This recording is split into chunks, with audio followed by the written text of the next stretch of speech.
Hi, I'm Mike Lesberg, Director of Sales with NuSmile, the world leader in pediatric restorative dental products. Over the past 12 months, our team at NuSmile has been working tirelessly alongside leading clinicians in pediatric dentistry to ensure that we continue to provide the best-in-class pediatric dental products for you.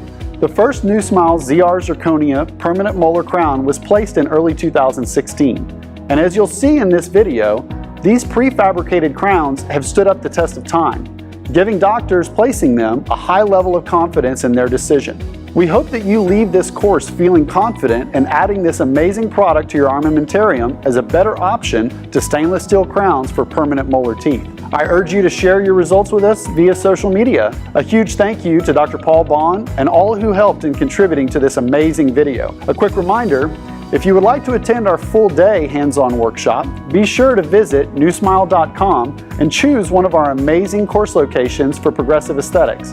From everyone at NuSmile, thank you so much for attending. And as always at NuSmile, we're a family. We smile ahead.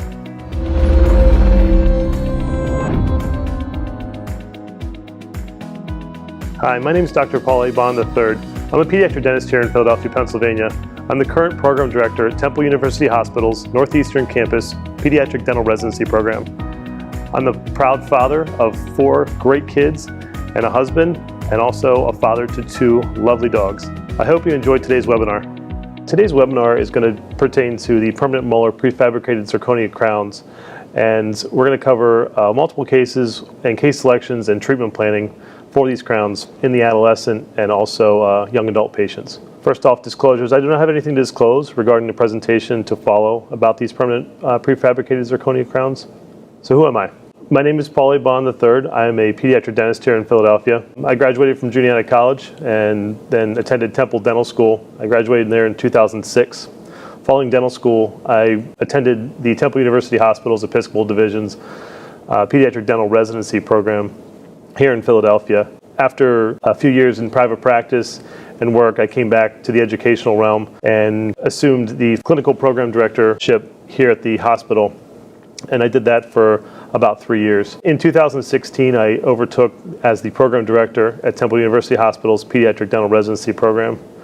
Our clinic is in the heart of Philadelphia, and we see an awful lot of patients. We see roughly 30,000 patient visits per year.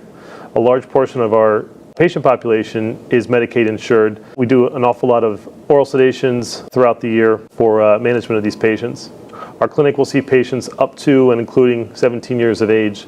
So we do capture a great deal of adolescent patients and patients that sometimes fall through the cracks in our system. Basically in Philadelphia, we are the end of the line for providing care for these individuals. So some of the objectives for today's webinar will include talking about clinical situations that may require full coverage zirconia crowns for permanent molars.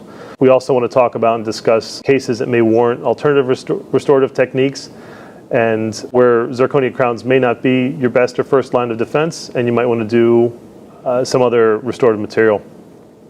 We'll also describe the basic concept of tooth preparation and specifically the use of the trying crowns for these permanent molar zirconia crowns. Lastly, we're going to describe the proper isolation, contamination control, and cementation of these permanent crowns. And with that, we'll bring everything together with a few case series that will kind of show what we've done over the past years as these have been developed, and hopefully provide you with some troubleshooting and some other help with these cases. So a brief outline of what we're going to do. First off, we'll talk about zirconia and some of the background about zirconia, some of the differences between CEREC and these prefabricated zirconia crowns. Also, we'll talk about treatment planning and other treatment planning options that exist. And sometimes there's cases where simple restorations are the best for some of these teeth. However, there's other cases where much more advanced techniques should be utilized.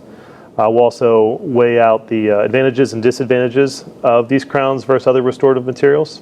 We'll also briefly go over the maxillary molars preparation guide and also the mandibular molar preparation guide. Once we get through that, we will talk about cementation options for these crowns. And once they're cemented, we'll talk about adjusting for the occlusion and other adjustments in the bite so the patient is back to their normal, stable occlusion. We'll also talk about some troubleshooting. These crowns can be tricky given some clinical scenarios they present, so we'll try to cover some spots there that will hopefully allow, as a practitioner, to troubleshoot any issues that may come about. Also, we'll go over some post-operative considerations, and of course, billing and some coding options that need to be understood. And lastly, we'll review a handful of cases. Cases will include some of the prototypes that were used in the development of these crowns, and a large portion of the cases will also include the New Smile's final product.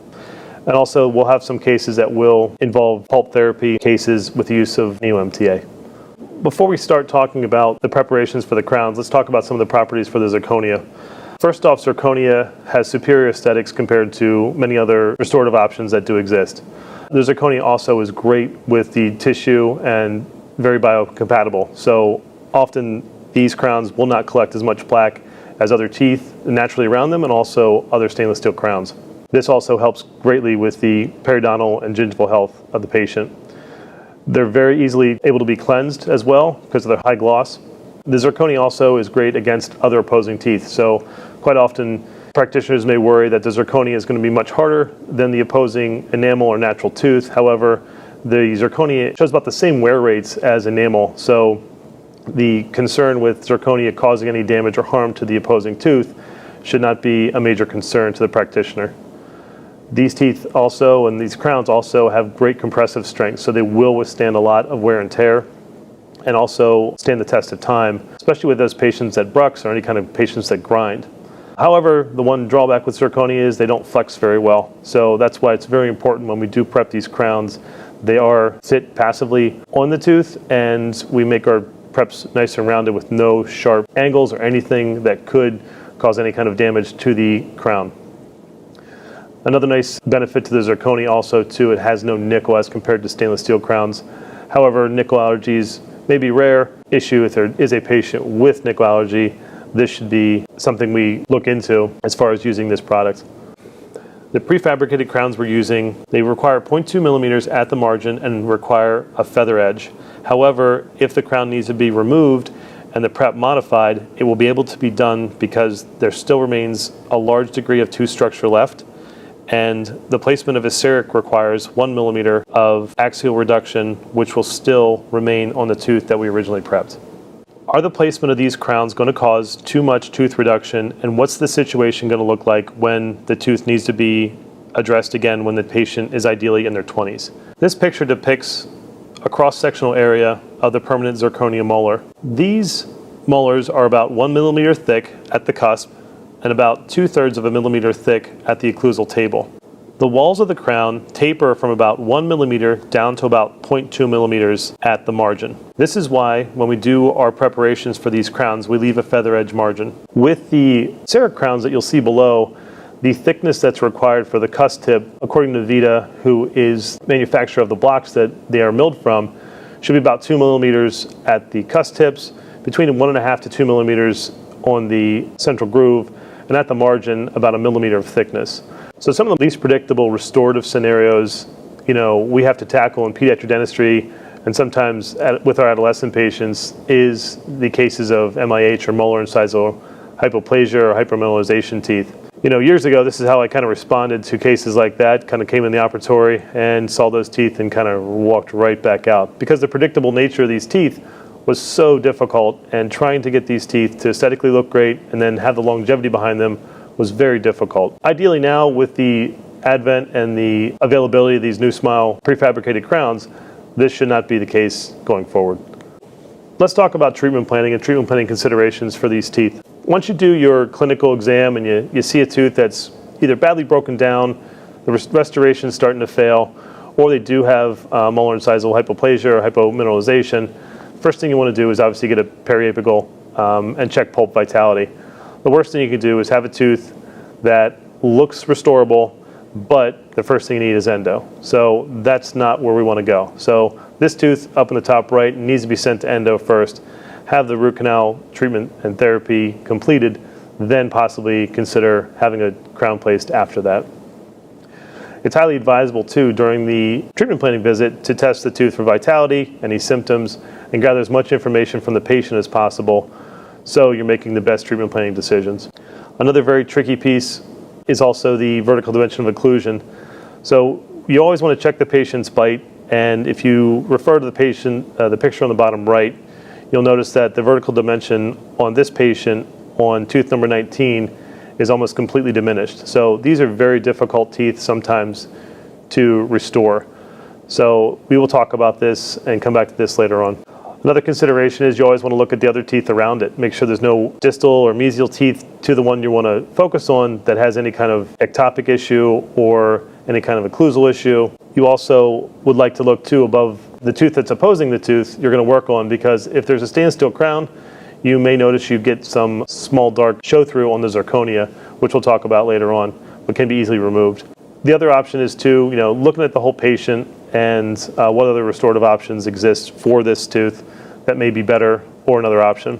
It's highly advisable that if you do have a tooth that has MIH, to place SDF at that treatment planning visit. We'll talk about in a short bit why this is so important and why I feel so strongly about this, because trying to get anesthesia for some of these teeth and profound local can be very difficult.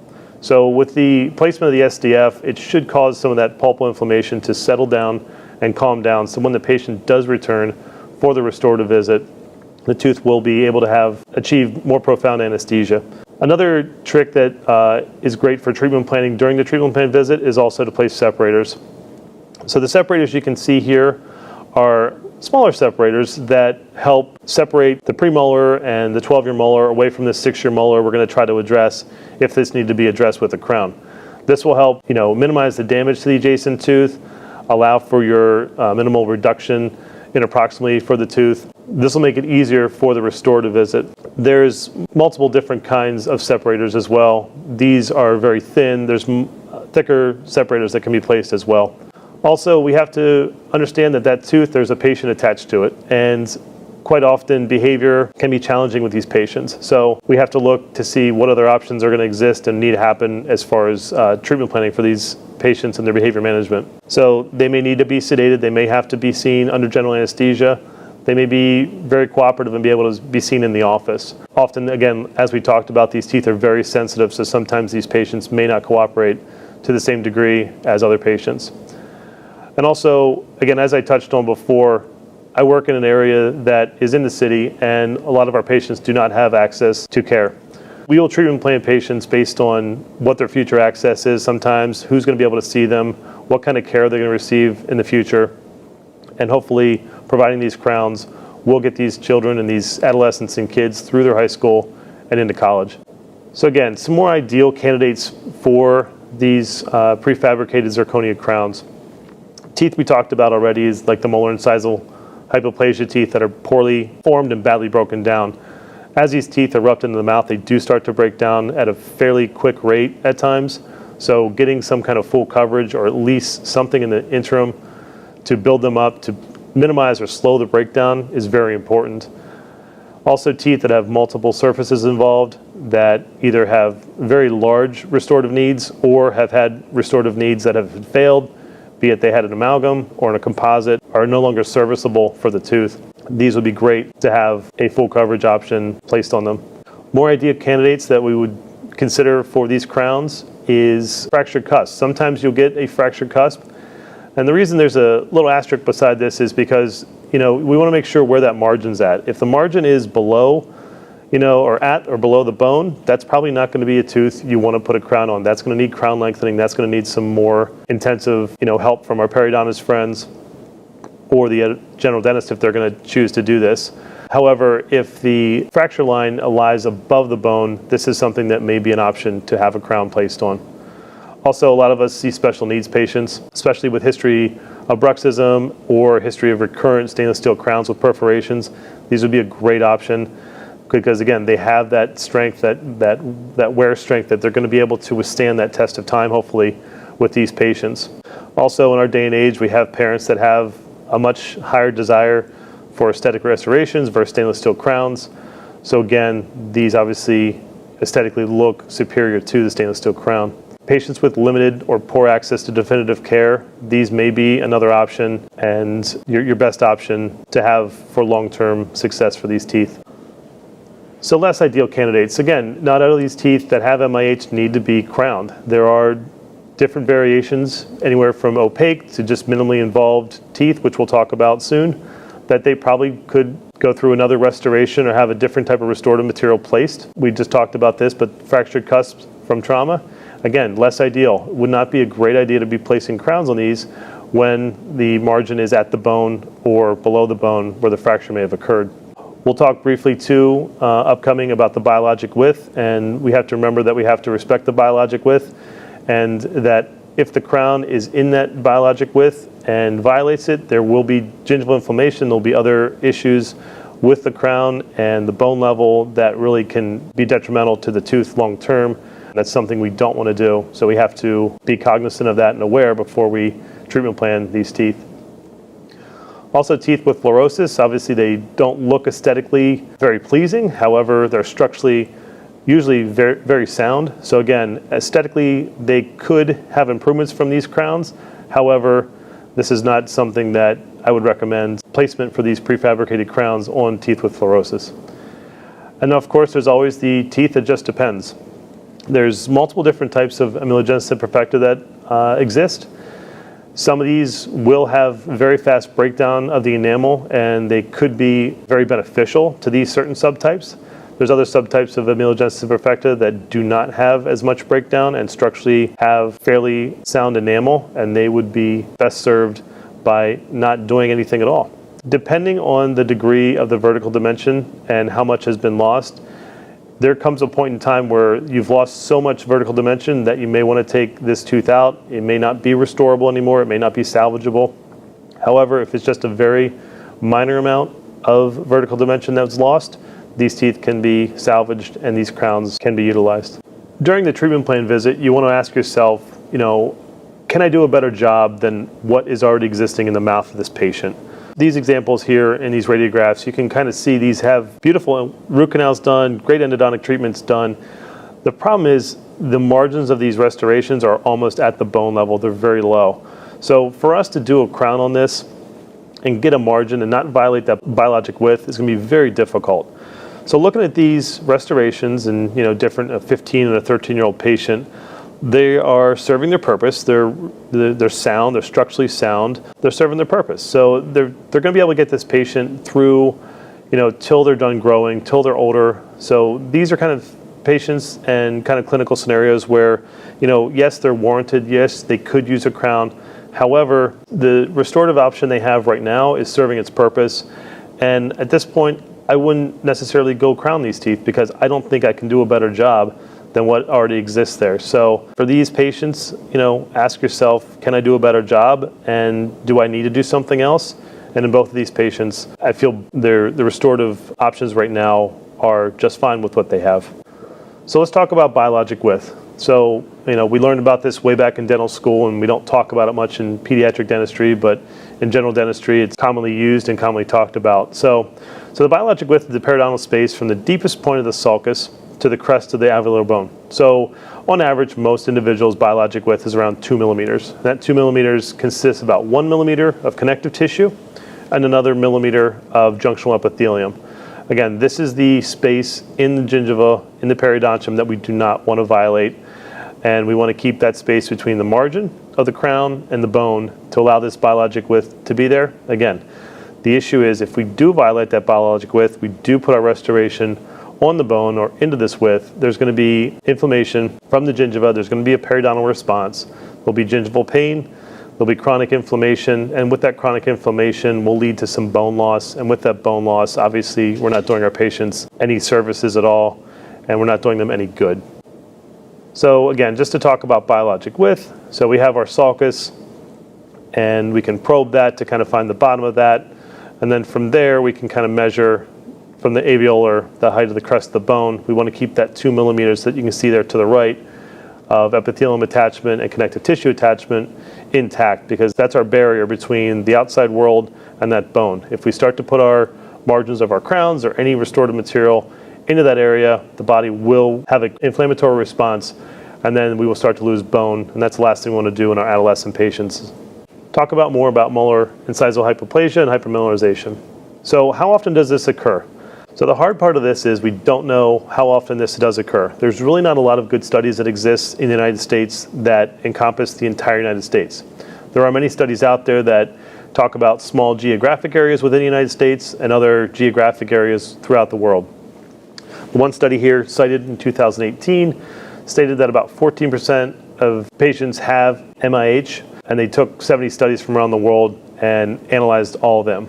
With the MIH too, there's varying degrees. It's not like every patient with MIH has the same degree of MIH. Some have one tooth involved, some have 4, some have all 8, some have 12. It goes back to different severities. There's different severities with this. We could have teeth that are just opaque and just have some demineralization, almost, it looks like hypermineralization, where they're just white and aesthetic issues. And then the other issues we could have as problematic as having the entire tooth or cusp broken down. So you look to the right here, you can see there's a picture of hypermineralized teeth, which again, structurally the entire anatomy looks good of the tooth. It's just the mineralization and the mineral content of the tooth is not as high as a normal tooth. And if you look to the right, the tooth on the right is hypoplastic, where there's not the mineral content, and also there's actually missing anatomical pieces to the tooth, which again, in this case, is starting to undermine one of the cusps. It's nice to know how these things occur. Are these things we can avoid? Are these things that we can go back in there and try to educate our patients on to try to avoid these issues in the future? This is really tough because we'll talk about this in a few short slides.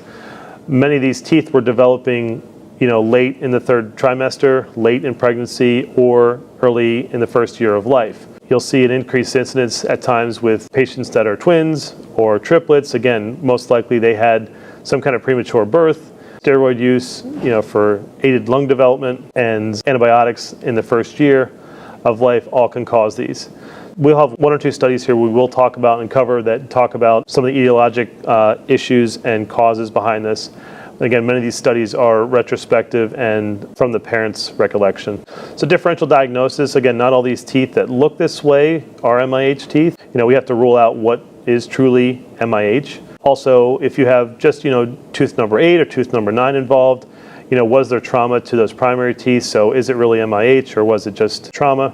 Fluorosis, that can occur. However, fluorosis will most likely occur throughout the entire dentition equally, and not in certain cases where it's only on molars and only in incisors. So typically fluorosis will occur throughout all the teeth at an equal distribution. There's other genetic disorders that could cause this. And in a few slides here, we will actually talk about one case that a patient we had that has amelogenesis imperfecta.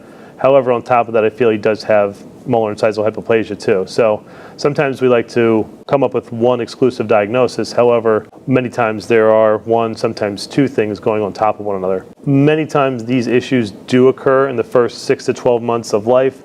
Something must have happened to these kids, be it, again, antibiotic exposure, fevers, premature birth. There's a laundry list of things that could have happened that could then, in fact, impact these teeth and how they develop. And this is why we end up seeing these teeth when these kids are 6 and 7 years old coming in the mouth. So as we talked about, there's many different kinds of environmental impacts that could happen. Something I think is very interesting is for our premature kids. So the goal is to keep the fetus, the child inside the mother, to as close to a full term as possible. The important part of this is about 50 milligrams a day of calcium are incorporated into the fetus during the 2nd trimester. However, during that last trimester, this increases almost 5-fold to 250 milligrams a day during the 3rd trimester. So again, all this calcium, phosphates, all these other minerals are incorporated into the growing teeth, developing bones. So again, the longer that child can stay inside the mom and that fetus can develop, the better off these teeth most likely will be in the end. Pulpal status and MIH teeth. These teeth can be some of the hardest and most difficult teeth to achieve profound anesthesia on it. So why is that? They're very tough. What happens is when these teeth erupt in, they do not have that enamel to cover and protect the dentin and in turn cover and protect the pulp. So as these teeth erupt, they're in a constant state of pulpal inflammation. The pulp is angry, the pulp is irritated and constantly firing.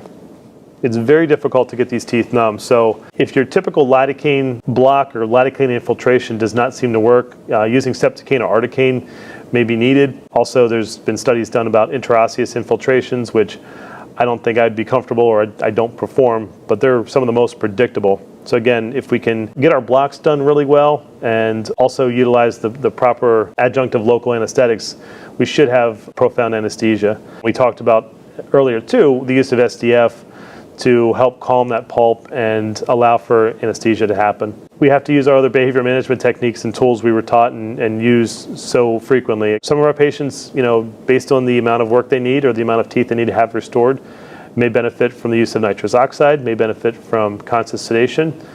And sometimes we have patients that we just can't manage in our offices, or they have such a large degree of work that they may have to be seen under general anesthesia as well. If you refer to the picture on the bottom right, take note of this. This is where you want to give your mylohyoid block, and we'll kind of cover that in the next slide as well. But what you would do is, after you give your mandibular block and your long buccal, you'd move the tongue out of the way, and not into the floor of the mouth, but where the unattached gingiva meet, you want to go in there and distribute a small amount of local anesthetic to hopefully anesthetize the mylohyoid nerve, which at times can innervate the pulp and obviously make it more difficult to have anesthesia and then in turn have your patient cooperate. Just to review some anatomy and to review some local anesthesia techniques. So most of us, we kind of feel, and we're kind of aiming for that foramen there for the mandibular nerve bundle. And we kind of aim for that just above the occlusion on those molars. In most cases, the mylohyoid does branch off around that area, and distributing local anesthetic in that area will achieve profound anesthesia. However, there are some patients and some individuals that have that variant branch point that's much higher up, that in a normal place where we give local, we won't actually be able to get that branch point, and that mylohyoid nerve will come down on the lingual side of the teeth and then innervate those teeth. So even though the patient will have characteristics and act like they're numb, and their chin will be numb, their tongue will be numb, however, when you start prepping the tooth, you may have issues with that. So again, with these patients, sometimes doing a mylohyoid nerve block will infiltrate will help you achieve profound anesthesia, and then obviously in turn be able to complete your restorative work. Back here in the United States, this survey was conducted a few years ago. However, it was kind of stuck to the Midwest. Again, only about 26% of the pediatric dentists that were surveyed for this responded. The confidence level was very high regarding the ability to diagnose this. So the good news is we know what it looks like, we know what it is, we know we can diagnose it properly. They asked too, off the cuff, kind of what was the prevalence. Again, this was kind of just from recollection of MIH in practices for these patients and these practitioners, and they report around 10%. The article was the major clinical challenge was actually the long-term success. How long are the restorations that we place on these teeth going to last? That was the big question. Are these composite restorations that are placed, are they going to last this whole time? Are they going to fail? Are the amalgams we place going to fail? How long do the stainless steel crowns last? Are they going to fail? Will they perforate? Or are there other treatment options that can give us that long, predictable nature and get these kids through their adolescence and hopefully into their young adulthood? Our goals for treatment for these teeth that are involved with MIH or in need of a permanent zirconia crown are obviously to prevent any kind of further tooth loss or tooth breakdown that may be occurring as the teeth erupt. Also, many of these teeth are very sensitive because of the lack of enamel and exposed dentin underneath. So the goal would be to control the pain, control the discomfort that the patient has to endure, and put a crown or something to insulate this entire pulp. Also with the pulp, the goal is to maintain the vitality. So as the pulp continues to maintain vitality, we can achieve root apex closure. As these teeth do erupt, the hardest ones to sometimes restore are the ones that have very little vertical dimension of occlusion. So we're trying to maintain that occlusion and occlusal relationship with these teeth to prevent any kind of tipping, any kind of super eruption of opposing teeth, or anything that could cause any orthodontic issues down the road. Another main goal is to maintain and establish interproximal contacts and keep our arch dimension as wide and as long as possible, so the orthodontist down the road has more space to work with. Another goal would be to also restore these teeth, not with a stainless steel crown, but something more aesthetic and something more pleasing to the parent and also the patient. We do not want to violate the biologic width, and we want to respect the periodontium and the gingival tissue. We have to be careful and cognizant of that. Sometimes my personal goal with some of these kids that we see in the office and through the residency is to really just get them through their orthodontic care, get them through high school, get them through college, get them out to their first job. If we don't fix these teeth at this point in time, when they're 7, 8, 9, 10 years old at times, these teeth may not be there down the road and they may not be restorable. What are our options for treating these teeth with MIH? We have short-term solutions that we talked about already. We could use fluoride varnish to stop any sensitivity. We could use SDF also for any sensitivity, and also to allow us to have more profound anesthesia when they do restore them for the restorative visit. More conservative restorations with resin-modified glass ionomer, resin composites and amalgams all do exist for either short-term solutions or minimally involved teeth with MIH. Some longer-term solutions would include the use of an orthodontic band around the tooth to actually provide structural stability for the restoration if we chose to use a composite that was much larger or involved building up a cusp tip. The use of stainless steel crowns has been used for quite some time and is an option. The use of zirconia crowns, which we'll talk about, is an option. And lastly, there's always the option and treatment plan consideration of extractions. Depending on the patient's needs, the patient's access to care, their ability to follow through, and sometimes the practitioner's ability to provide these services, sometimes extractions may be the best bet for some of these patients.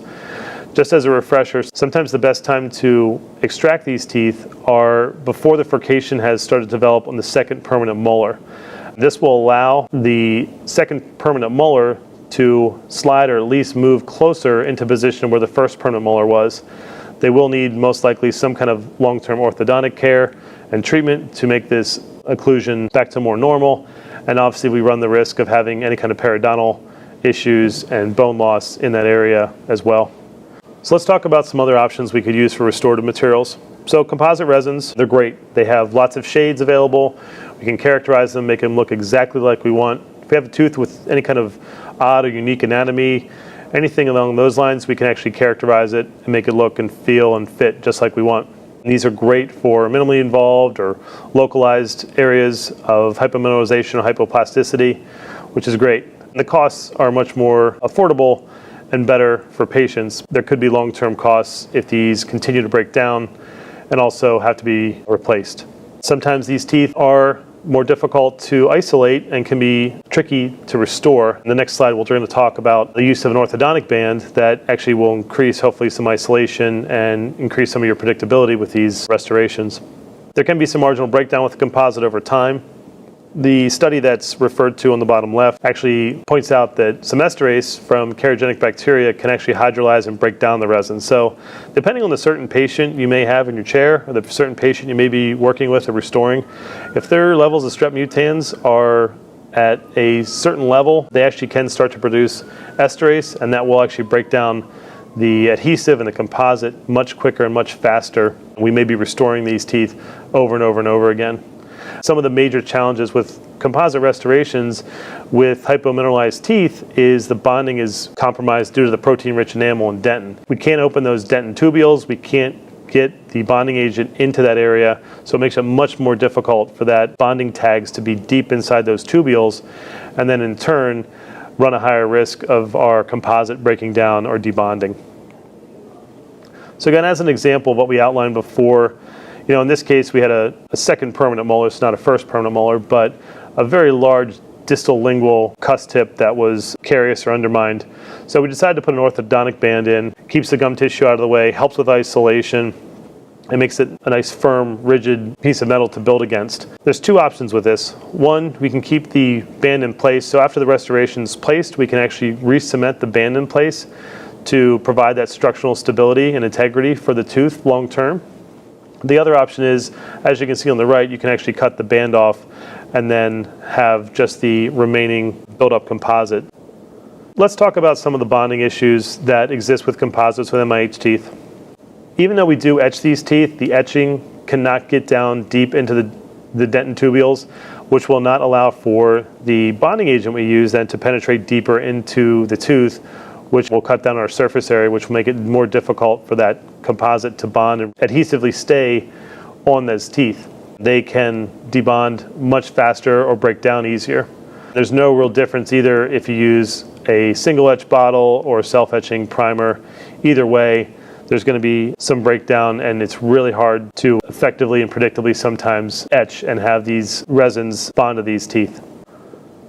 So we'll briefly talk about some different types of amelogenesis imperfecta and which types of these may or may not actually be a good solution to use these crowns on, and other ones that you probably don't need to use these crowns on.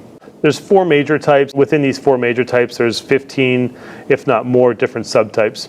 So the first type is a hypoplastic type. The enamel's hard, translucent. Second is a hypomaturated. Again, it almost resembles fluorosis. The enamel thickness is normal in these patients. Hypocalcified, type 3, the enamel is very weak and it rapidly wears and breaks down. And then type 4, which is less common and rarely seen, is the hypomaturation hypocalcified. It sticks out because it does have torodont's. If we see a patient we think has AI, the bottom line is we try to get to the bottom of which kind of AI they have. This is not something us as pediatric dentists alone probably will tackle. This is going to require a team, general dentist, orthodontist. This is going to require a team to kind of manage this. We have to outline and kind of weigh, are we trying to prevent anything? Are we trying to buy some time? What's our goals on the short term? What kind of AI does this patient have? They may not be treated. They may have to be treated. They may not have to be treated. This is a case-by-case situation. The dentin in the amelogenesis imperfecta patient also is thicker in the peritubular area, and also some of these tubules are obliterated. It's going to almost resemble that sclerotic dent. Bonding to these teeth are going to be very difficult and less predictable. Just to briefly review some AI cases here. This type is type 1. You can kind of see this is the patient I talked about briefly earlier that has type 1 amelogenesis imperfecta, but also if you look at some of those 6-year molars, you can kind of see they're broken down and almost have some kind of molar incisal hypoplasia on top of this child's AI diagnosis. And you can kind of see the enamel's very thin, pitted out. There's not much enamel there at all. On your left, you'll see a patient with the type 2 hypomaturation. Again, almost resembles fluorosis. Looks like the enamel's flaking away, but it's actually structurally fairly sound and intact. And this patient did require a stainless steel crown on the one tooth due to the amount of breakdown. Type 3 on the right, you can see the hypocalcified has that broken down appearance. It's very yellow, sticks out fairly well. This is the patient that was in the previous slide. I bring back, this is of note because you can see the stainless steel crown here. So it's hard to say what happened here. Was this crown too big? Did it cause a biological width issue? Is that why there's some bone resorption around there? We'll talk about in a few slides here sometimes that the stainless steel crowns and the material in the stainless steel crown actually causes some more plaque buildup and some more periodontal issues. The stainless steel crown could have led to this, just the material alone, or it could have been the placement. It's hard to say. I thought this radiograph was very interesting to kind of take note of and make note of.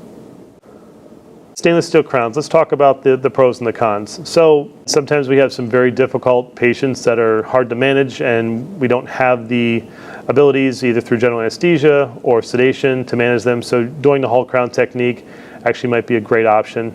The thickness of these stainless steel crowns is about 0.3 millimeters, and the zirconia crowns that we'll talk about are about 0.8 millimeters. Costs are lower to the patient. Chair time and cooperation does not required at the same length and the same abilities as a patient requiring a zirconia crown. And we can adapt these margins to, again, make it fit very tightly to the tooth. Long term, probably going to be better than a composite or amalgam as far as withstanding masticatory forces. We talked about the esterase that can start to break down the composites. That's not going to happen with these. And also will insulate the tooth and protect it. Some of the downfalls, obviously, it's aesthetically not as pleasing.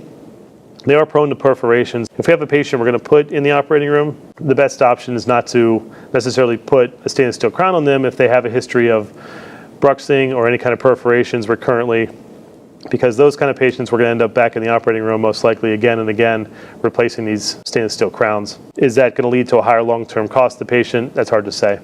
Like we talked about in the previous slide, the gingival compatibility is not to the same degree or same level as the zirconia crowns. That's kind of outlined in this study here. Very small sample size that they used, only about 14 patients. They used the stainless steel crowns, and they were placed on these MIH teeth on the first permanent molars. So they actually used the patient as their control. The one side received a stainless steel crown, the other side did not receive a stainless steel crown. Fortunately, after 6 months, there was no defects in the crowns. They were all clinically sound. However, the big take-home message here is the gingival bleeding index and pocket depths were more significant at 6 months with those teeth that did have the crowns. Increased Porphyromonas gingivalis and Tenorella forsythia, increased bacteria, increased inflammation. Is that what happened to our amelogenesis imperfecta patient previously? Was it the crown? Was it the biologic width? Or was it the effect of the increased bacterial load? Small sample size, but long-term study would be great to follow up on this. Coming back to the CEREC crowns we talked about previously in the beginning, could we do a CEREC crown on our patient versus, these prefabricated zirconia crowns? We certainly could. However, there's some benefits to the CEREC crown. We'll obviously have ideal marginal adaptation of the crown. We can have more shades, more variation, more characterization with the crowns. Is the longevity any different than the prefabricated zirconia crowns? I'm not sure about that. Some of the cons, these are pretty substantial, is there's an extremely expensive startup cost to have a CEREC machine, glazing machine, milling machine, all these things. These can cost upwards of $100,000 to get set up in your office. So unless you're doing tons of these, it's probably not going to be a very cost-effective measure. Longer chair time, it's going to take over 2 hours to do some of these. We'll talk about the prefabricated zirconia crowns. Once you get pretty confident and better off with these, it can take you 30, sometimes 45 minutes to do one of those crowns. You will need more tooth reduction, which we talked about in the beginning, especially at the cusp tips and circumferentially around the tooth. As we talked about before, there's a learning curve, and also the costs can be very difficult. So let's talk a little bit about the periodontal status with the stainless steel crowns versus zirconia crowns. This study here outlines what they did with these patients. Again, these are primary teeth. Small sample size, only about 13 patients they used. They used a 6-to-9-year-old child. Some of these zirconia crowns you guys could place on these permanent teeth could fall in this range. We could extrapolate some information from this study and possibly use it with the permanent teeth. So what they did, they placed one stainless steel on one side, and then they also placed a zirconia crown on the other side for the patient. In this case, the patient served as their own control to kind of eliminate some bias in their hygiene habits and dietary habits. So at 12 months, when they compared the zirconia crown to the stainless steel crown, there was no difference on the oral hygiene index, which is great. However, at 12 months, the gingival health and plaque accumulation was much less on the zirconia crowns than it was in the stainless steel crowns. And the most important part, I think, from this whole study was also the controls. So the patient's natural tooth actually had more plaque buildup than the zirconia crowns. It goes back to one of the things we talked about with zirconia and the properties of it. It's almost a protective nature to the tooth because plaque does not stick to these as readily. It sticks to the stainless steel crowns and also sticks to the actual natural tooth much more readily than the zirconia. So we did talk about why not just extract some of these teeth. That's always a viable option. We have to keep that in our treatment plan options. Sometimes these teeth are so badly broken down, and sometimes these teeth can't be restored. Sometimes our patient population does not allow for this. It's always possible to have this as an option. Timing is the biggest key if we're going to choose to do this. The main goal is to have the teeth removed before, if we feel we can't restore these teeth, have them removed before the furcation is developed in the second permanent molar. So the goal would be to allow this second permanent molar to drift forward. If I had my choice, I would much rather extract number 3 and number 14 if I had to, because of the bone and the predictability of number 2 and 15 into place. However, the other issue is the bone is much different on the mandible, and we also have to take into consideration our patients, especially our class 2 patients. The last thing we want to do with our class 2 patients orthodontically is take out number 19 and number 30 and have a retrognathic mandible become even more so. So let's take some time now and talk about the basic mandibular molar preparations for these crowns. Highly advisable to use NuSmile's burr kit. It includes 3 main burrs. One's the football burr. It's great for reducing the occlusion, taking down the cusp tips, and really defining that central groove in these teeth. The other is a tapered burr, and this is great for circumferential depth cuts and interproximal reduction between these teeth. And lastly is the short flame-shaped burr, which will go back over that chamfer kind of edge and reduce that so it does turn into almost a flame-shaped edge. That's used at the very end of the prep. I would suggest using a slow-speed handpiece to remove all that caries and ensuring you have no pulpal exposure. If you do, manage the pulp first, and then insulate the pulp with any kind of medicament you may need, or do a pulpotomy if needed. And then once that's stabilized, then move on to prepping for your crown. First thing we do, and we want to do before we do anything at all to the tooth, is figure out what size tooth and what size crown is going to fit best. In the box, you want to get out a pink Tri-N crown, not the white final crown. You want to get the pink Tri-N crown with your preferred method of isolation system, be it the isolate or the dry shield system, in place to protect the patient's airway. What you'll do is take the pink Tri-N crown and measure it mesial-distally above the tooth that you're trying to restore. When choosing a size crown for the tooth we're going to restore, if you're restoring a first permanent molar, the most common sizes that are utilized in this case are a size 4, a size 5, or a size 6. So take note of that. That is usually the first permanent molars. Those are the most common sizes. Once we have those sizes, we can move on to prepping the tooth. So once we've achieved profound anesthesia, we use the football burr to do a 1.5 millimeter reduction of the entire occlusal portion of the tooth, which can be seen in the middle slide. Once the occlusion is reduced 1.5 millimeters, you'll also reduce the buccal and lingual aspects of the crown and cusps to add a second plane at the same 1.5 millimeter reduction. After the second plane has been added, the next step is you'll change your burr, and at this point we'll do depth cuts that go circumferentially on the lingual side and also buccal side of the tooth. When making your depth cuts on the buccal and lingual surfaces, the depth cut should be at the same depth as the entire width of the burr. As you can see in the middle picture, we placed 3 depth cuts on the lingual side and 3 depth cuts on the buccal side of the tooth. The next part, you'll want to do the interproximal reductions. You have to pay very careful attention not to harm or damage the adjacent tooth. Sometimes practitioners have used wedge guards in here, or if you use separators beforehand, you actually may have more space to work with to reduce the damage to the adjacent tooth. With this burr, you want to do an interproximal reduction that stays supragingival. After making the mesial reduction, you want to make a distal reduction of the same depth of the burr. Looking at the middle picture, we can see we have our interproximal reductions completed and our 3 depth cuts on also the lingual and the buccal side of the tooth. At this time, with the same burr on there, you want to connect all of the interproximal reductions with all the depth cuts. So circumferentially going around the tooth, we want to leave and make a chamfer edge that's not subgingival. We want this edge to be right at the gum line so we can see it. The reason being is the next slide will talk about placing the crown over top and testing it to make sure it's sitting where it's supposed to. This is what your reduction should look like after the initial steps with the occlusion reduction, the cuspal reduction, and make sure everything is rounded. Remember, the zirconia crowns do not like sharp and pointed edges. Everything should be nice and rounded and smooth. If you don't have a very defined central groove, don't be afraid to go back in there and add it. At this time, you'll get the same pink crown out that we chose, and we want to sit that pink crown right on that chamfer. The goal of this is it sits flush with the chamfer. After placement of the crown on the chamfered edge, what we want to do in the next step is to go in, change the burr, and remove the chamfer edge and make it a feather edge margin.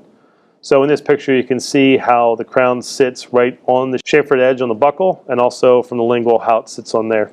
Take note that the numbers are all supragingival, and we can see the entire margin of the pink Tri-N crown. On the chamfer edge, what we'll do is change our burr to the small, shorter tapered burr. With this, we will go around the entire circumferential part of the preparation and have the buried 1 to 2 millimeters subgingival. This will allow the chamfered edge to be removed and a feather edge to result in the end of our prep. Take note, looking down, you can kind of see there's a feather edge. It kind of tapers off into these preps. If you look at the tooth from the buccal aspect, you can kind of see still there's some anatomy that remains. This is an ideal preparation on an ideal tooth. Many of the teeth we end up working, restoring, and fixing are non-ideal teeth. So not every preparation is going to look like this, but this is the ideal situation we're shooting for, or aiming for. At this point, if you have an isolation device of some sort in there, I like to remove it and check the occlusion. You'll find in some of the cases we'll review that some of these teeth do super erupt, and they shift, and they tip, and they tilt. So the ideal situation that we're trying to prep for may need to be modified at this point. So the goal at this point is to have the patient bite down and check their occlusion. You like to see some daylight or some clearance between the prep and the adjacent tooth, so you know you have enough thickness for that zirconia and you have clearance for your crown that's going to be placed. So at this point, we're still going to keep using our pink tri-ring crowns gently, not forcefully, just gently place that crown over the prep. The marginal ridges should line up with the adjacent tooth if there is an adjacent tooth to it. Take note, at this point, the numbers are now subgingival and buried into the gums. And lastly, on the right side there, you can kind of see the occlusion, and also you can see how it lines up in the arch. Please make sure and take note you're not impinging the gums or the gum tissue. That's why it's very important to take note that these numbers should be partially buried and disappear into the gum. I like to verify if I'm happy with how it looks in the mouth, I'll have the patient take a bite wing. So try not to have the patient bite on these crowns because they may fracture. What I'll have the patient do is bite on a cotton roll, and then we will get a bite wing. With that bite wing, I can see exactly where the margins look, how the margins look, and make sure I have the best possible marginal seal with these teeth. This tooth, again, this is a primary tooth, not a permanent one. This is a pink tri-ring. This is my final tri-ring. This looks good, the occlusion lines up, but the problem is I still can see all the numbers. And when you take that crown off, we can see what we did wrong here. We actually impinged the gums. We actually sat the crown on top of the gums. Would not end up very well for this patient. They'd have a lot of inflammation and irritation and problems if we decided to cement a crown like this. So what we need to do is be really careful and make sure we kind of seat our crowns in between the gum and the tissue. So it looks more like this. So it's buried and not sitting on top of the gums, but actually down into and under the gums.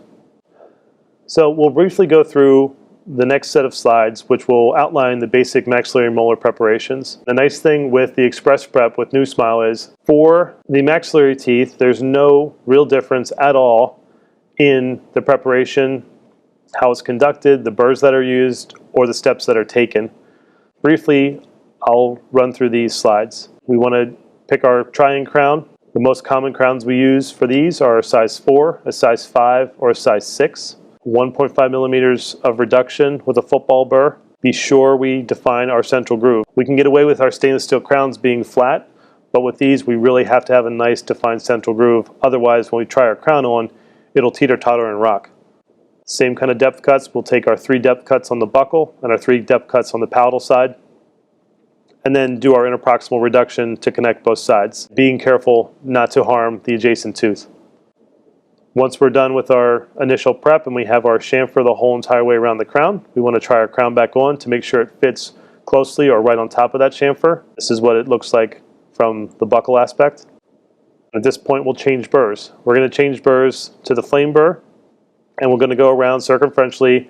This may take 2 or 3 spins around the tooth, but what we're going to do is get rid of that chamfer and make a nice feather edge, being sure to allow the burr to be 1 to 2 millimeters subgingival. We do not want to go too deep as to not harm the finish line for future crowns or any kind of other crown placement that may have to happen as the patient's older. This is what our final prep would look like with a feather edge that circumferentially goes around the entire tooth. When placing the tri-ring crown, be aware not to put a great deal of apical force. These should be a passive fit onto your preparation.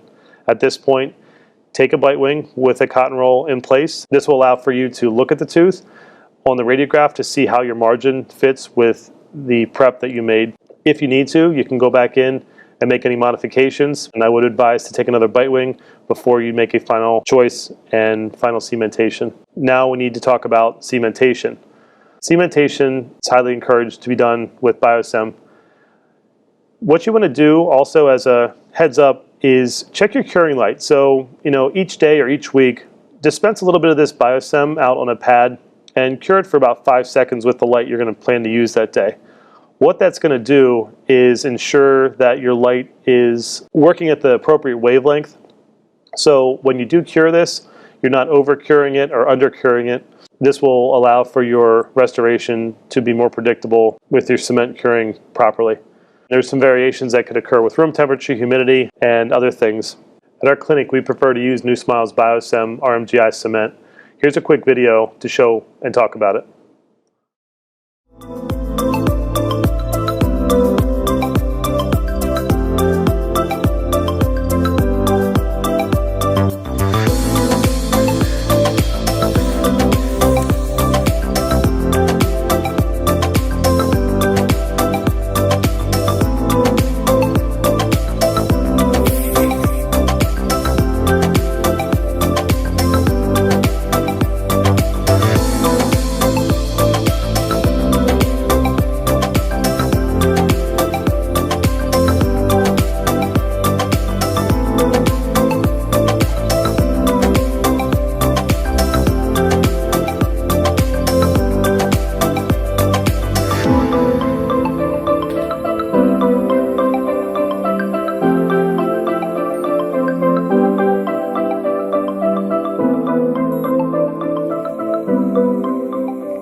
do these preps, we're always at the risk of having some bleeding from the gingival margin or the sulcus. Sometimes our patients' hygiene is not the best, or just iatrogenically from our preparations, we could cause some bleeding. There's other ways out there that we can control that. We can use some Traxident, ferric sulfate, and even some local anesthetic with epinephrine to help cut down on the bleeding. The bleeding should be controlled as best as possible to allow for the least amount of contamination and the best bonding of our crowns. It's also important to note that we do not want to overdry or desiccate the tooth out prior to placing the crown with the Biosem cement in place. So the next few slides will talk about Biosem and its reduction of microleakage at the margin of the zirconia crowns. The study that's done below compared Sprigg crowns with New Smile's crowns to assess microleakage with different cements using Ketac-Sem and also Biosem. It goes without saying we must encourage everyone to use the Tri-Ink crowns because this will cut down the phospholipids, the blood, the saliva, the contamination, and then increase your bonding strength.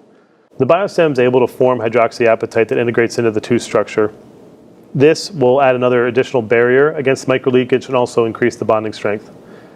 We realize that we're not able to adapt the margins of the zirconia crowns. However, the Biosem can create this seal to reduce any microleakage even though we don't have a perfectly sealed margin. This next slide outlines how the Biosem reduces the microleakage and shows in vitro samples of how it works.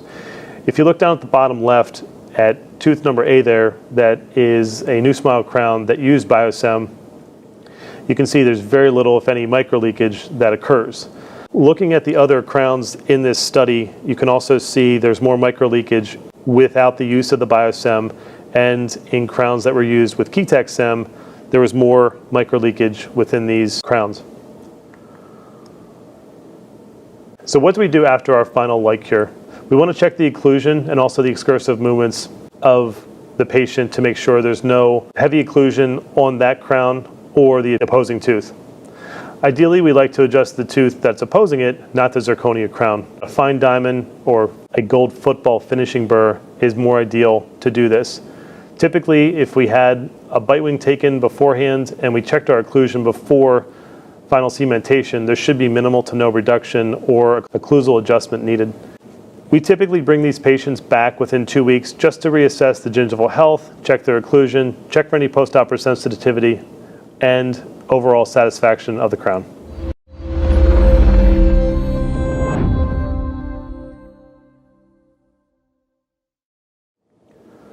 So how about some advice for your first case you want to tackle? Don't be a hero. Don't try to take on the absolute most difficult, hardest tooth out there.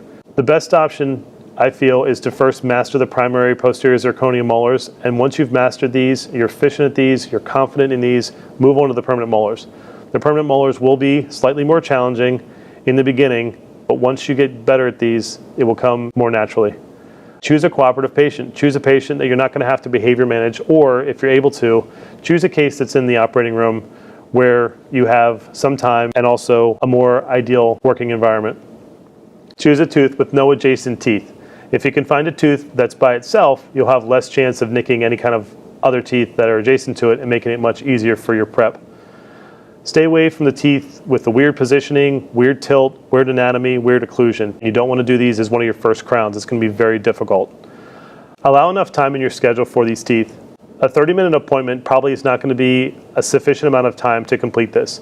A 45 to 60-minute appointment would be the best option for your first case or two as you're starting to learn how these teeth can be addressed and also how to master these crowns. So I made this mnemonic so you can run through in your head during a treatment plan visit to kind of ask yourself, is this tooth restorable, or is this going to be a good option for a prefabricated zirconia crown? So to kind of run down the list here, first we want to assess the cooperation of the patient to make sure this patient is going to be able to sit either in the office, in the chair, to get the work done. They may need to be sedated, or they may actually have to go under general anesthesia to have the work completed. Next, restorability. Does this tooth have enough tooth structure? Is this something we're being too heroic with? Or is this tooth better served with an extraction, given the patient's age and restorability? The anatomy of the tooth also needs to be assessed. If we have any kind of large buccal cusp or any kind of cusp of carabelli that are very odd, trying to make the preparation fit to the prefabricated zirconia crown may be very difficult. Also, a tooth with as much vertical dimension as possible is going to allow for the most predictable restoration and predictable preparation of the tooth. We need to assess the endodontic or pulpal status of these teeth as well. There will be a few cases we'll review that will discuss issues that will present with pulpal issues that we will have to use MTA to do a pulpotomy and then later on restore. Separator placement also is ideal during the treatment plan visit if it's possible to ensure that the adjacent tooth is not damaged and also the tooth can be minimally prepared. The neighboring teeth should also be assessed and looked at. The teeth not just mesial and distal to the tooth we want to restore, but also above it. The angulation of the tooth we want to assess should also be looked at to make sure it's not too farly inclined. The more the incline of the tooth, the more difficult the tooth will be to prepare and also to restore. Periodontal status is also very important with these patients. We want to ensure that their periodontal status is as healthy as possible and their hygiene is at as optimal level as possible with the patient. And lastly, access to care. We want to make sure these patients have the access and are able to get long-term treatment. In some cases, medical assistance or some insurances may not cover these patients into their adult life. So by placing a crown during their teenage years, we are hoping that we can get them through their teenage years and also into their early adulthood. Some other troubleshooting pieces we'll touch on here. This goes back to dental school and talking about occlusion. We want to assess the curvus spee. The curvus spee is the anterior-posterior curvature of the occlusion and the occlusal table. Typically in pediatric teeth, we're used to dealing with a lack or no curvus spee and very flat occlusion. As the child grows into adulthood, a curvus spee starts to develop. This is important because when we make our preparations for these teeth, we must ensure that the curvus spee is incorporated into our preparation. There's also the curve of Wilson, which is the medial-lateral curvature of the occlusal table. This shows us how much the angulation of the mandibular or maxillary teeth is in towards the midline. This also needs to be addressed and accounted for when preparing the teeth. Some other troubleshooting pieces we can discuss are the use of Ivoclean. Would not be a bad idea to keep a bottle of Ivoclean in the office. We strongly suggest and encourage the practitioner to use the trying crowns to avoid any contamination to the final restoration. However, sometimes these final restorations will become contaminated and the use of Ivoclean will help improve the bonding strength, but it will never improve the bonding strength back to the original zirconia. Also mouth guards. Many of our patients we see are preteens or teenagers and play sports. If we do place one of these zirconia crowns, it would be imperative and wise to ask if the patient does have a mouth guard. And if they do, they may need to have this mouth guard refabricated or they may have to have a new one placed. Stainless steel crowns that oppose the tooth we are trying to restore with the zirconia crown sometimes can lead to small gray or black dots that show up on the zirconia crown. The picture on the bottom right depicts the tooth number 19 that had an opposing stainless steel crown to it, and as you can see there's a small dark gray spot that shows up on the occlusion. This can easily be removed with pumice or prophy paste during a hygiene visit. Lastly, we want to have some orthodontic considerations for our patients that may have either an Essex retainer or a Holly retainer already in place after we replace or restore one of their teeth with a prefabricated zirconia crown. The Adams clasp may need to be adjusted or ball clasp of the Holly, and also be aware that the Adams clasp or ball clasp may cause some black or gray staining on the zirconia crown, but again, it can easily be removed with prophy or pumice paste. Some other orthodontic considerations that need to be addressed when placing these crowns are patients that do have Essex retainers that may need to be refabricated. Orthodontists may have some challenges trying to bracket to these teeth, so that's why it's encouraged that these teeth be banded for orthodontic treatment. Lastly, the periodontal and gingival health is extremely important in these patients. We would highly encourage these patients at their treatment plan visit to increase their oral hygiene to allow for the gingival tissue around the crown that will be placed to be as optimal as possible. There may be some concerns from the general practitioner about the placement of these crowns. These crowns are placed with a feather edge margin that is 1 to 2 millimeters subgingival that extends circumferentially around the tooth. When these teeth will need or do need to be replaced, once they are removed, a new finish line can be made. Typically, a shoulder or a chamfer edge can be made at the existing feather edge margin. The preparation should not have to extend any more apically, however, it will extend more axially into the tooth. Also, the conversation about possible crown lengthening may need to occur and be addressed in the future. Some frequent asked questions about the crowns. What is the most common size that we use for these permanent prefabricated zirconia crowns? In our practice, we typically use sizes 5s and 6s for first permanent molars. At times we do use some size 4s and some size 7s. They do come in one shade only, which is A2. Do they come in different varying lengths? At this point, they only come in a regular size length. There is the ability to modify or shorten these. However, I would not advise it unless you absolutely have to do it. The reason being is, as you start to modify the crown margin, it will become thicker and thicker and less integrated into the tooth and could cause some other periodontal issues. Another concern is, how do I get these crowns off? First off, before we have to remove these crowns at all, be sure to protect the airway. The first line I would try to remove one of these crowns is to get 2 or 3 brand new burrs with a lot of water on a high-speed handpiece and high-speed suction very close by. This will heat up the tooth and it will spark and will create a lot of heat. So be sure to have the suction close by and a lot of water running to keep the tooth and the pulp calm.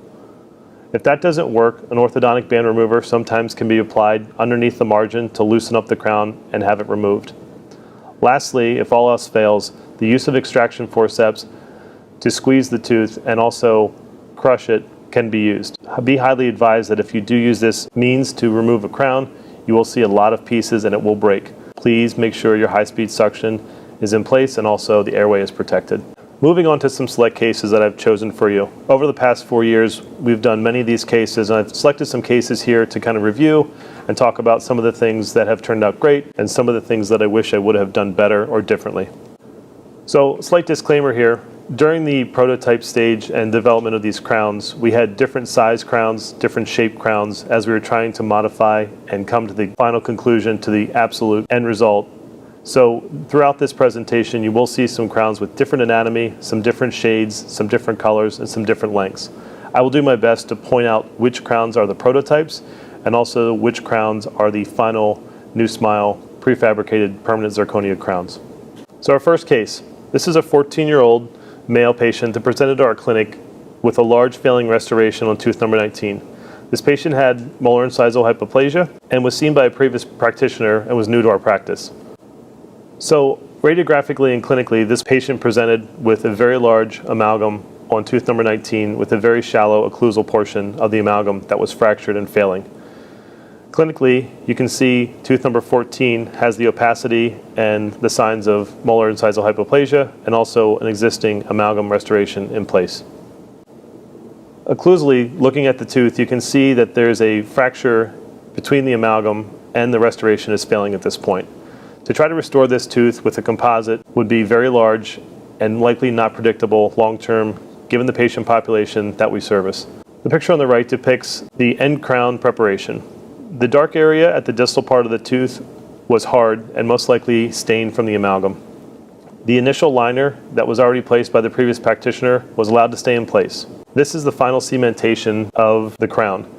These crowns were one of our prototypes and we did not have pink try-on crowns. Take note that the gum tissue is not impinged and that the crown is allowed to fit between the tooth preparation and into the sulcus of the gum tissue without impinging the gums. The final emergence profile for this crown is in line with all the other crowns on the mandibular arch. Note the occlusion is sound. At this point, we would check the occlusion. If any occlusion does need to be adjusted, we would adjust it off tooth number 14 and not off the zirconia crown. This is our immediate post-op final radiograph. The picture is slightly elongated and it does appear that the crown is sitting on the bone. However, in a bite wing radiograph, it is not. Our patient returned 3 weeks later for a follow-up. Take note that the oral hygiene is not as ideal as we would have hoped. The gum tissue around the crown, however, is looking much better and is slightly pink, but should improve over the next few weeks. You'll notice here that this is the same exact patient, however, this is 31 months after they initially presented. Many of the patients we see in our clinic do not have consistent visits and sometimes do not have follow-ups on a routine basis. We did not see this patient for almost 30 months after the placement of this crown. If you think back at the way that tooth looked initially, that if that tooth was not addressed with some more permanent restoration of this sort, I don't know if that tooth would be viable at this point or if the patient would have had to go through endodontic treatment or root canal therapy to save that tooth and then ultimately a final restoration. So here at 31 months, the gum tissue looks great. It doesn't look to be any different from any adjacent tooth. The occlusion is stable and the patient had no pain or no discomfort with this tooth since the time that we saw him almost 3 years prior.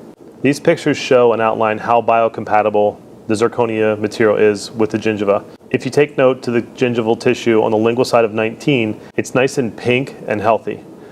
However, the tooth right behind it, tooth number 18, has a red, rolled, irritated gingiva. These pictures show the buccal and also lingual aspects of the crown during the same recall visit. Notice the gum tissue is healthy, the occlusion is stable. Here's the radiograph from that follow-up visit. You'll notice that the apices have closed at this point and are completely closed, and the tooth has maintained its vitality. This tooth did not need a pulp treatment or pulp therapy in any sort. Take note in these radiographs that the crown margin is close but not on the bone. This restoration has been in place for close to almost 3 years, and at that point in time, there's been no gingival inflammation or no bone loss around the tooth. You will notice at the distal gingival margin, there is a slight gap between the tooth preparation and the crown. However, with the use of the Biostem cement, this cement will be able to fill in that gap and that void. The arrows here depict that the apices are now closed on this tooth, and the tooth was allowed to maintain vitality and also complete apexogenesis. For our second case, we have a 13-year-old female that presented to our office who had a very large composite placed on tooth number 19. Recently, the mesial and mesiolingual cusp and ridge had completely fractured off, and the patient was going to need some kind of full coverage restoration at this point.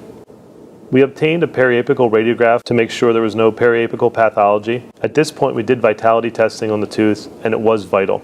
You can notice that the mesial ridge and the mesiolingual cusp are completely missing. Almost 80% of the existing occlusal table is a composite. At this point, I wish I would have placed separators between the premolar and the first permanent molar, and also the first permanent molar and the second permanent molar, which would have made my life and preparation much easier at the day of the restorative visit. We also checked the patient's occlusion. Her occlusion was very nice. She had a large amount of vertical tooth left that was going to be able to be restored. This patient's gingival health was optimal at the time of the restorative visit. Notice the nice pink, firm gingiva around the tooth. As you can see in the preparation on the right side, it made for a much cleaner preparation with minimal to no heme and contamination in the prep site or prep area. At this point, I did not have to use any extra local or epinephrine to maintain or achieve hemostasis. This was thanks to the patient and their great hygiene before they came in for their visit. This was also a prototype crown that was used earlier on when we were trying to develop these crowns. Notice the crown does not sit on the bone and does not violate the biologic width. There is some slight overhang on the mesial and distal aspects of the crown. However, the Biostem is able to fill those small, slight voids in. The picture on the right shows the immediate post-op clinical presentation of the crown. The patient returned 6 months later for a routine follow-up and routine care. You'll notice in this patient, the color of the tooth blends very well with the adjacent teeth. We did take another periapical radiograph to check for any kind of periapical pathology, and none was noted. The tooth did maintain vitality. Also, the picture on the bottom right shows and depicts the patient's current occlusion. Also, take note that the gum tissue is slightly pink to red, but overall very healthy. 13 months after the initial placement, we followed back up with the patient. At this point, she started orthodontic treatment. The orthodontist did not bracket that tooth that had the crown placed on it. They are going to band this tooth later on in treatment once they need to move it. Take note to the slightly red area on the lingual side, but overall, hygiene was fair with this patient. 13 months later, the tooth is still stable and has no complaints or no other issues. 6 months after the previous periapical, we took another radiograph to check for any kind of other periapical pathology and also to ensure the crown was still fitting well. Our third case is a 10-year-old male that presented to our clinic with molar incisal hypoplasia. The distal portion of the one crown was completely broken down at and almost below the gum line. Given the patient's age of 10 years old, he still had an open apex that was not fully closed at the time of the treatment plan or the time of the restorative visit. During the treatment plan visit, we obtained this periapical radiograph and noted that the apex on the mesial root was open and also wide open on the distal root. This tooth was vital, and the patient did have some pain and sensitivity with hots, colds, and sweets. Looking at the patient's occlusion, a large portion of the clinical crown still remains intact which will enable this tooth to be more predictable when trying to restore it. We tried our best to get a picture of this tooth. However, you can see a very large portion of this distal crown is broken down to the gum line. This again was during our prototype phase when we did not have pink try-ins. The picture on the left depicts our final preparation. The large portion that's missing from the distal aspect of the tooth was already decayed and missing structurally. The rest of the tooth was prepared normally, and since we did not have a pink try-in crown, we had to use our white final crown as our try-in crown.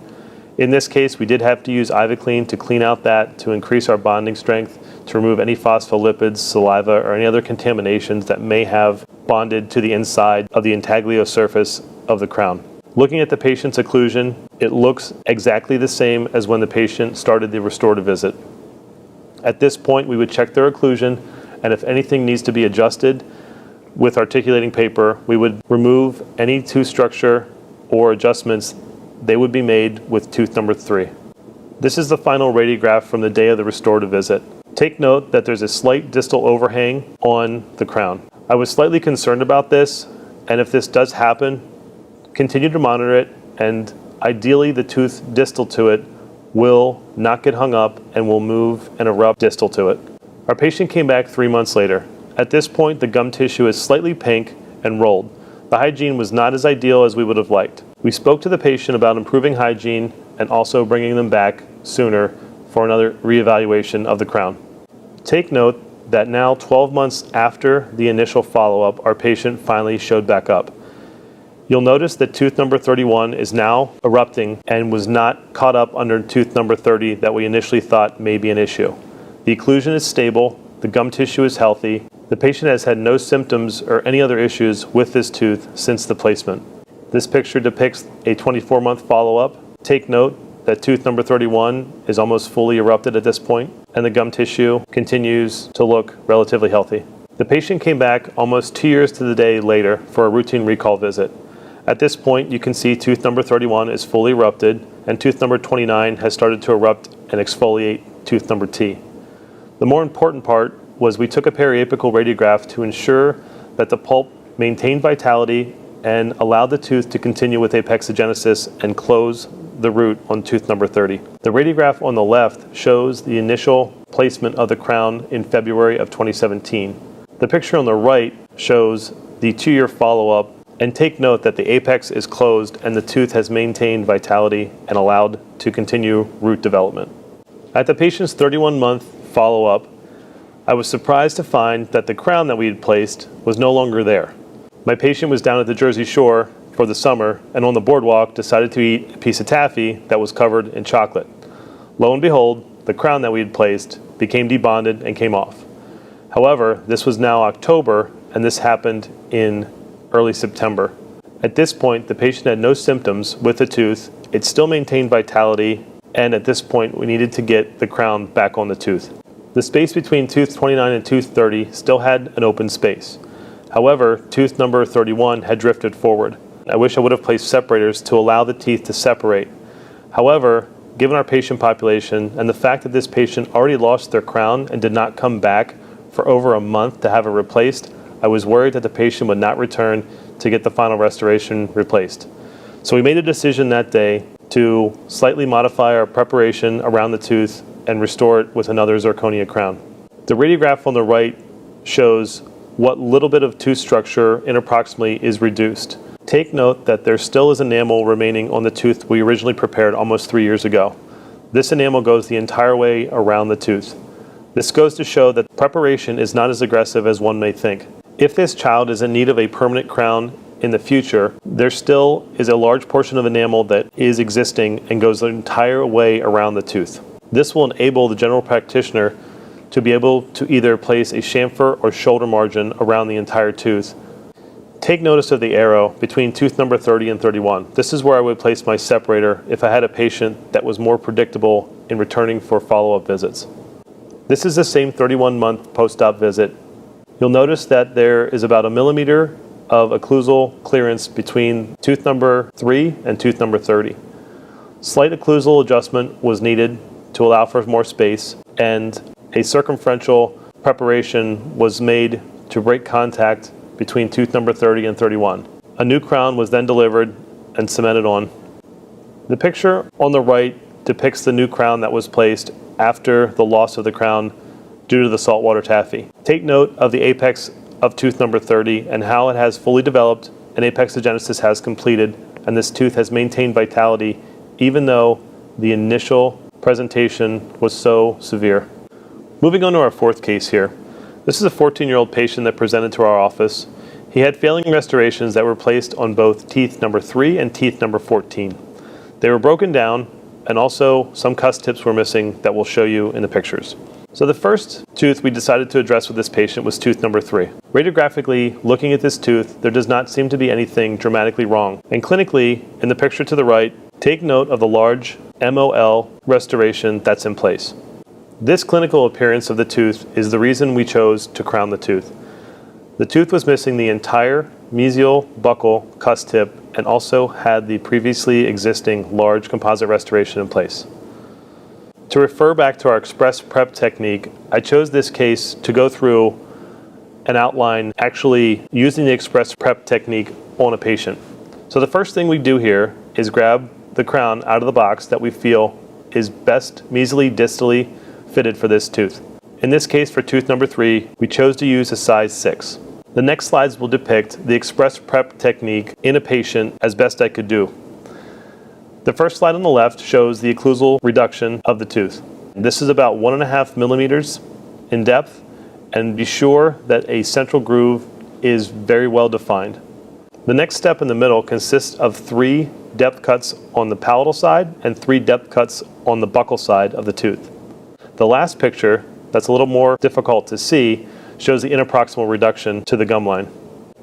This picture depicts a circumferential shoulder reduction around the entire tooth that connects the interproximal reductions with the depth cuts on also the buccal and the palatal side. At this point, we took that size 6 crown that we picked out initially and tried it back on.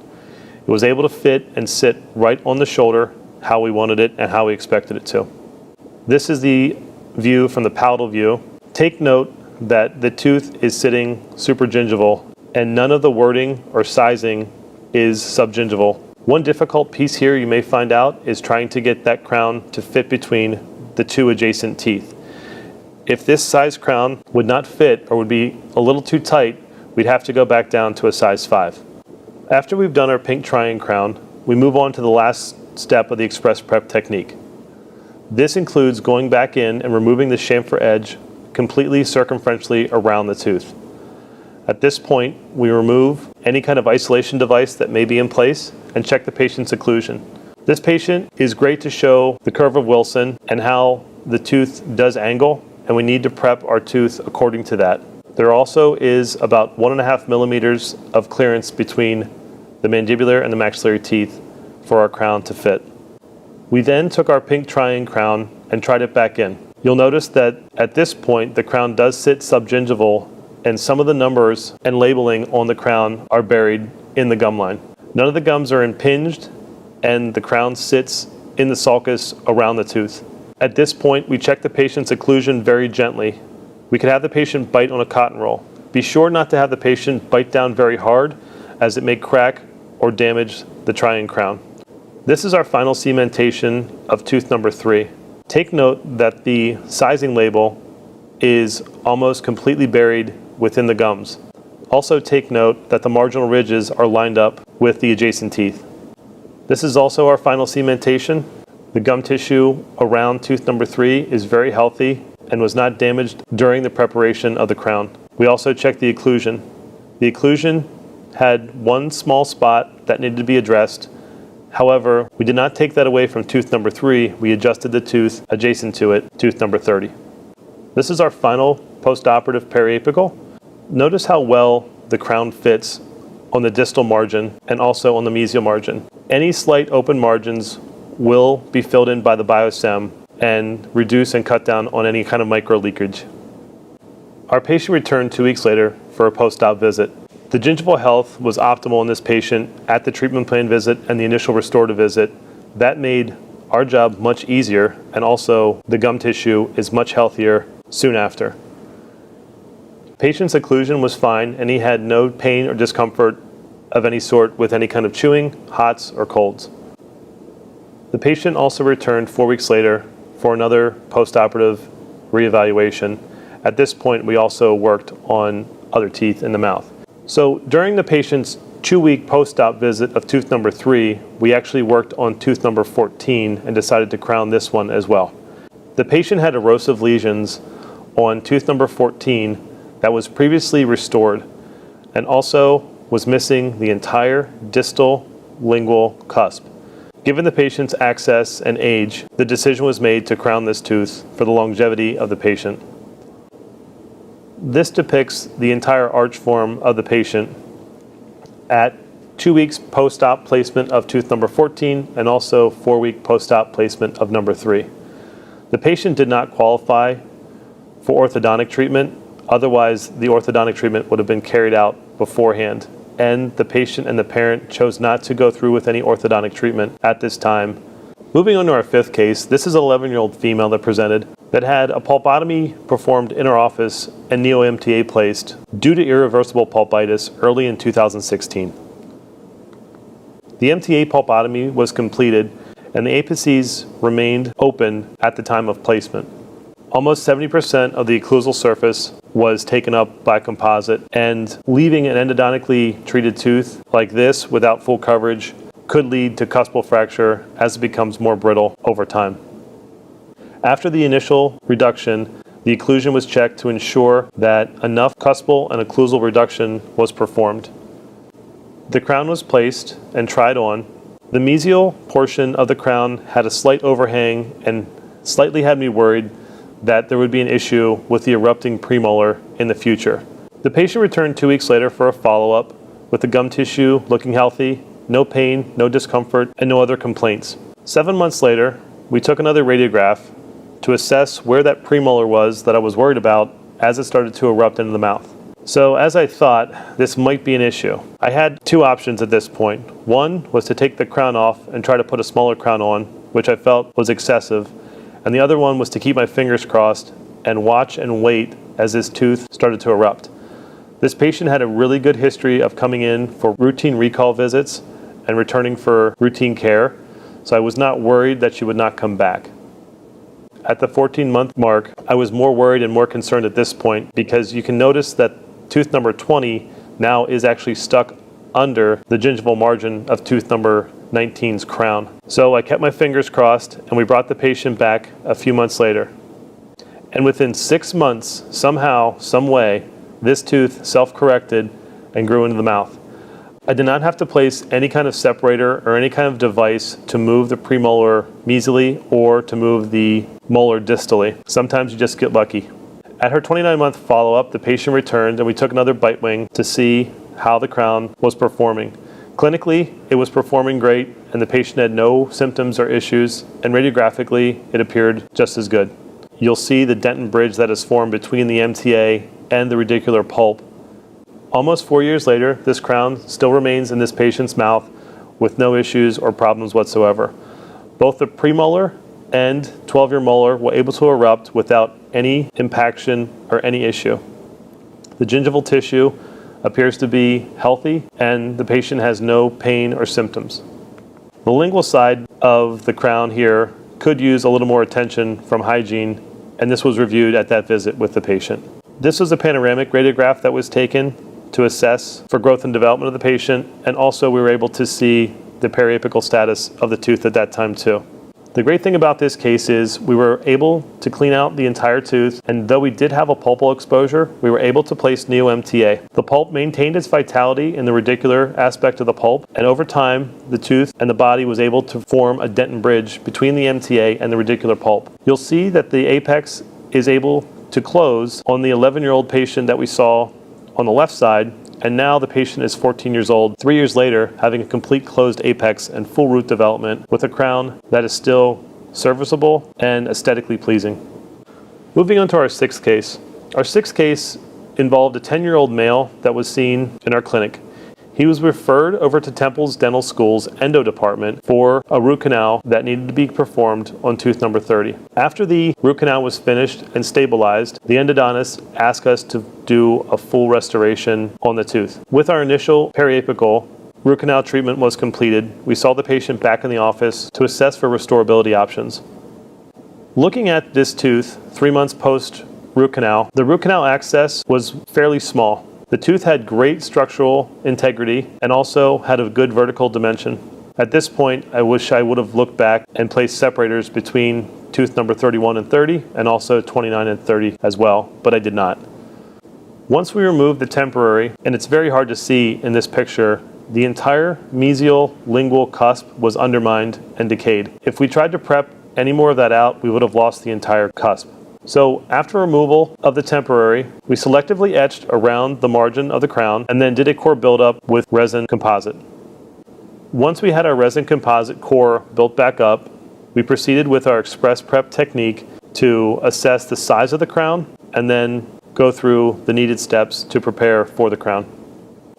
The first part was our 1.5 millimeter occlusal reduction and cuspal reduction on the tooth. Next, we did 3 or 4 depth cuts on the lingual and also the buccal aspect of the tooth. The next part, we did our interproximal reductions with the same burr. The goal was to make a chamfer margin on the mesial and distal aspects of the tooth. These are great places that if I had the separators in, I probably would have had more space to work with between the teeth.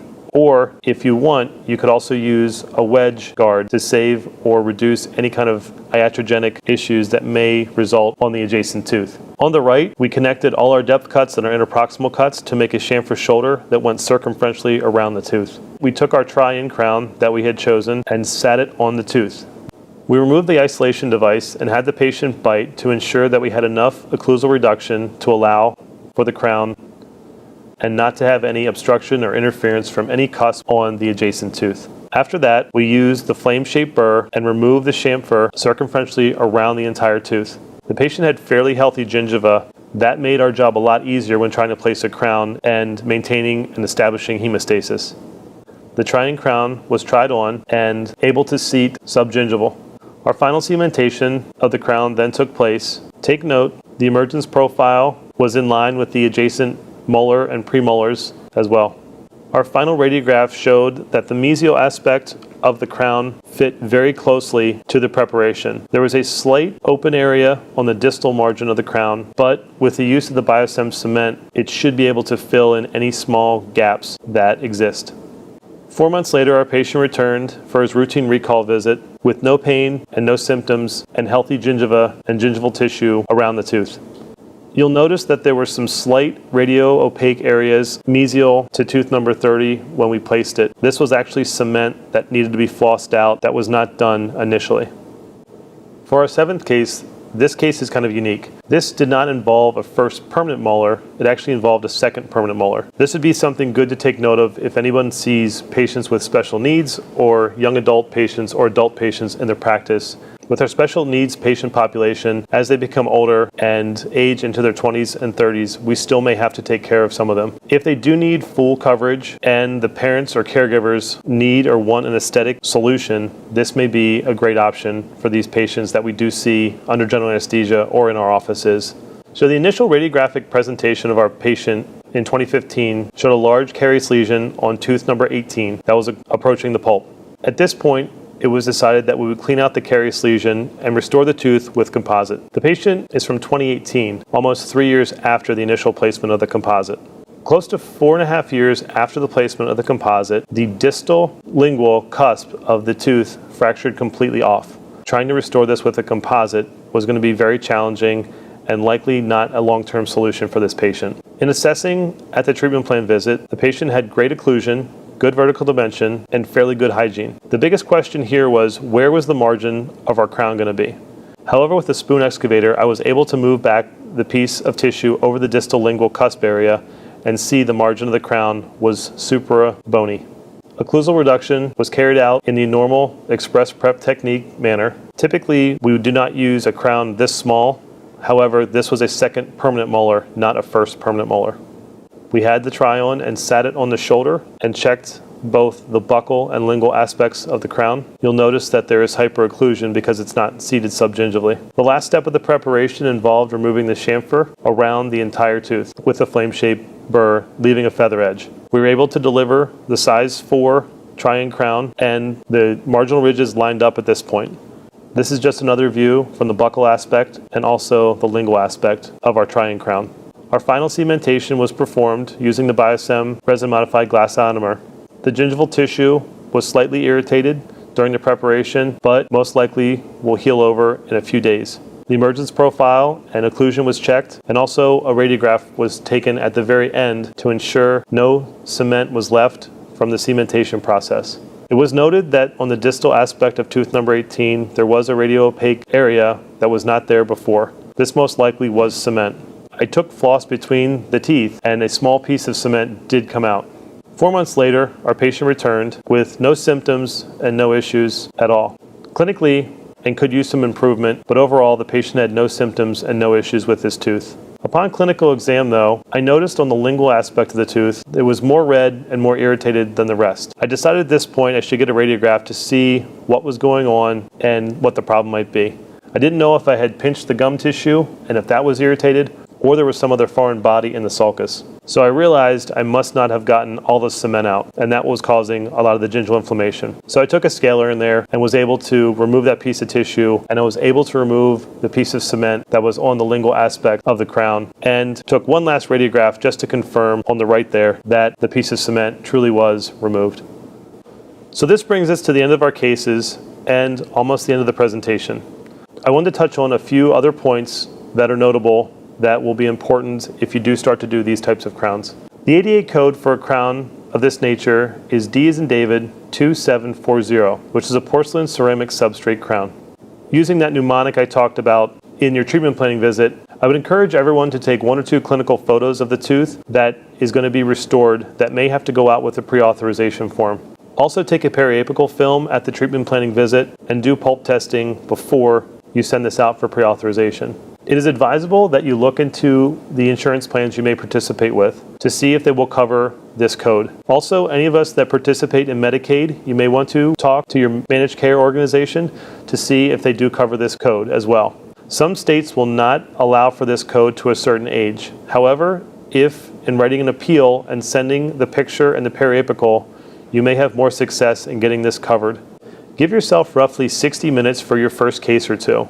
You will have a learning curve involved with these crowns and also some frustrations and troubleshooting that may have to occur in trying to master these. Once you have some experience and you've placed more and more of these, you should be able to place these crowns in roughly 30 to 45 minutes. The cost per crown from New Smile will roughly run you around $30 to $35. This would include the trying crown, the final crown you would utilize, and also the Biosem. So any other last tips or words of advice? Make sure you use the trying crowns. They are much cheaper and much more cost effective if you break or chip one of those than a final restoration crown. Also, it will increase the predictability and the long-term longevity of your crowns. If I had one last take-home message is, don't bite off more than you can chew. Do a simple, easy case first. Then at some point, when you feel more confident, you can take on the more challenging cases. Make sure you take the time and the efforts to review things in detail during the treatment plan visit and make the best choices for that patient. So in summary, practice, practice, practice. Don't do it first on a patient. Make sure you start to do it on a typodont and learn the easy way. When a patient comes in, there's obviously going to be much more variability with their teeth and their anatomy, and that's where the challenge comes in. Make sure you've mastered your primary second molars. If you can master these primary second molars, the chance of you mastering and being more comfortable with the permanent molars is going to be much higher. Don't over-treatment plan. If a conservative approach or amalgam or composite restoration would be better off for the patient, that's what you should do.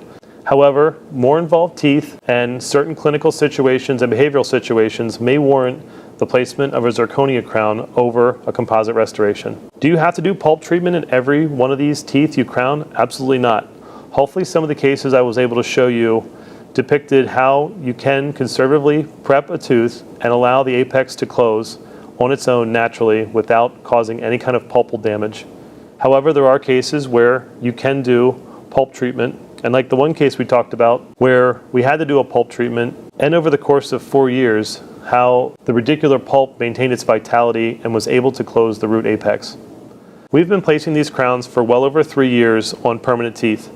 We've had great clinical success from a clinical standpoint from aesthetics and also maintaining pulp vitality. So the one last question is, how long can a prefabricated permanent zirconia crown last in a mouth? My personal goal with these teeth is to allow the teeth to remain in the mouth, allow the root apex to continue to close and the pulp to maintain its vitality. So ideally, we'd like to get these patients through their adolescence, through high school, and into college and off to the first job. And at that point, they need to have this crown replaced or redone. Hopefully we've done them a service by providing them the care they need and deserve for over 10 years. I wanted to thank everyone for joining us for this webinar. I know it's a lot of information to cover, but I hope you enjoyed it. And thank you for allowing me to share my experience with these permanent prefabricated zirconia crowns. The New Smile family would sincerely like to thank Dr. Paul Bahn and his amazing team at Temple University Hospital for helping us to make this great educational video. I'd like to welcome Dr. Bahn and ask him, how have these prefabricated permanent molar crowns helped you to address these MIH cases that you're seeing here in the Philadelphia area? For years, we would have a lot of difficulty trying to predictably restore these teeth with composites and have the longevity behind them. With the advent of these crowns a few years ago, we've seen this being a great opportunity to predictably restore these teeth long-term for these patients that we see here in the city and across the greater suburban Philadelphia area. Dr. Bahn, how would you advise other pediatric dentists to tackle the learning curve involved in implementing these prefabricated permanent molar crowns in their office? By attending one of the New Smile's progressive aesthetic workshops would be a great first step in learning how to master these crowns. By being able to master the preparation and placement of the primary molar crowns, the learning curve for the permanent molar crowns is much easier. A quick reminder, if you would like to attend our full-day hands-on workshop, be sure to visit newsmile.com and choose one of our amazing course locations for progressive aesthetics. From everyone at New Smile, thank you so much for attending. And as always at New Smile, we're a family. We smile ahead.